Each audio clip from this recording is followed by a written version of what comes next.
All right, to discuss, we're joined by the Department of Water and Sanitation spokesperson, Sputnik Ratau. Mr. Ratau, thank you very much. How did day one of the maintenance go? Good afternoon, Ms. Head. So far, we are happy with the progress. When at the time of the briefing, we had started the reduction at about 5 this morning. So we were still in the early days, but so far as the progress for the day, it looked like we would still be within the projected timelines. Okay, because I guess that's always the fear in the back of people's minds, that not only will their water supply be affected, but the timelines will be out, and it'll be much worse than expected. So you're still looking at exactly 54 hours or so. At the moment, we're still looking at 54 hours. When we were in the briefing, obviously, the Minister was very also saying that he would like it maybe to even be less, but at the moment, we will just keep to what we technically believe is the most feasible timeline. All right, and how do you know exactly how the system is being affected? So you warned of low water supply. We're trying to gauge if anybody has run out of water entirely because of this maintenance work. What is the situation? For instance, we're not expecting places to run entirely out of water. The reduction is of about 16% of the normal supply.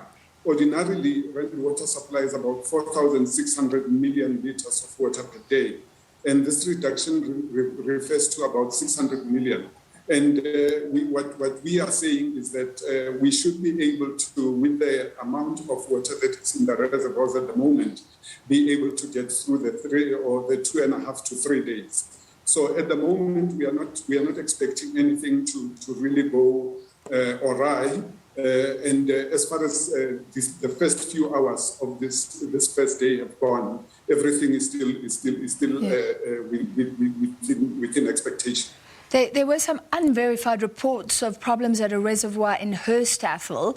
I think that would be south of Joburg. Some hospitals fed by that reservoir, but you can say right now there's nothing that you're aware of, no problems with any of the reservoirs. So there should be that small amount of supply in everybody's taps. Personally, I haven't heard of that. I will still check with my colleagues who are on the ground. But also with the technicians who are responsible for that area of work, where this allegation is coming from.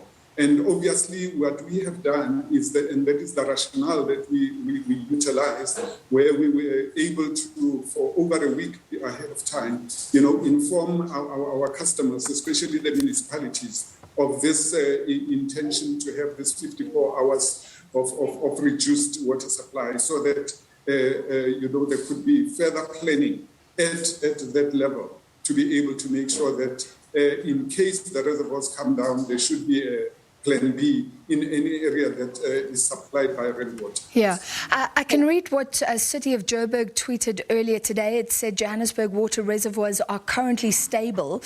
Then in a follow-up tweet, it said, we, however, anticipate that the Brixton, Hursthill, Crosby reservoirs will be affected by the reduced supply and have subsequently placed stationary water tanks in areas affected. And then it mentions the hospital, and we know Rahima Musa has been hard hit by water cuts in the past. The City of Joburg says the supply to Rahima Musa Hospital and Helen Joseph will be provided through an alternative feed to ensure that these critical customers are catered for during the outage. So it sounds like something is going on in the south of Joburg. I mean, in terms of contingency plans, those water tankers, has everything been thought of? That was the intention, that we should be able to work together with municipalities to ensure that, especially the critical areas, like you are mentioning, the hospitals, and we work together with the Department of Basic Education in the province to look at ensuring that schools in the affected areas are not negatively impacted upon.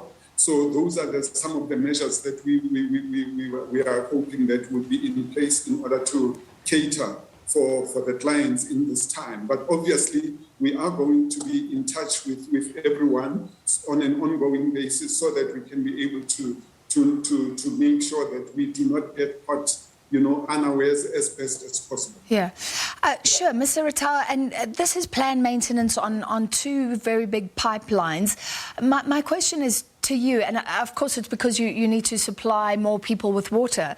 My question is, at the end of it, how sound will this infrastructure be? I mean, there's been claims for years and concerns about South Africa's water infrastructure in general.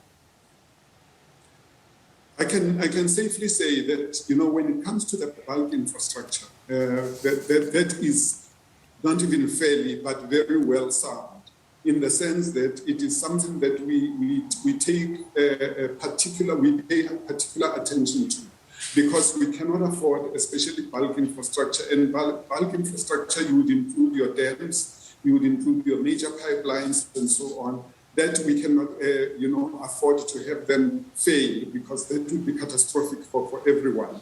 Where we are facing challenges as government, obviously, is especially with the reticulation infrastructure. And that is why Minister even mentioned this morning, that, or rather earlier on this afternoon, that part of what we have to do going ahead is to work even much closer with local government to ensure that even the grants that we give to local government are actually utilized for the purpose that they are there for, because they are basically infrastructure grants, and they need to be ring-fenced so that they do not find ways to get to other users. And that is something that I think there's going to be much more stricter look at over time going forward.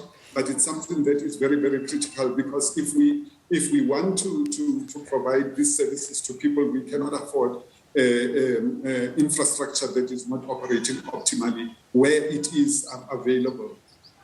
All right, thank you for your time, and we'll pick up this theme after the break. We'll discuss with other guests how well we're looking at infrastructure. Thank you for your time. Sputnik Ratau, spokesperson for the Water and Sanitation Department. We take a short break, lots more to come.